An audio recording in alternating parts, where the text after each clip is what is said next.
Regional Most Wanted Person, arestado ng Dasmariñas PNP. Yan ang tinutukan ni Patrolwoman Priscel May Urbano.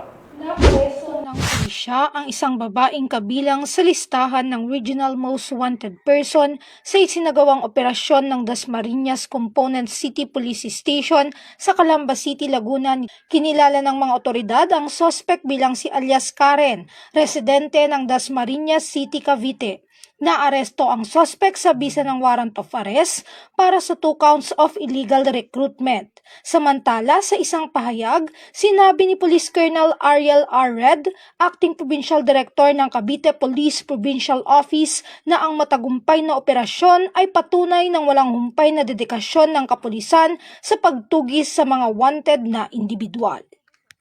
Mula dito sa PRO Calabarzon, ako ang inyong Police News Network Correspondent, Patrolwoman Priscel May Urbano, alagad ng batas, taga-tuguyod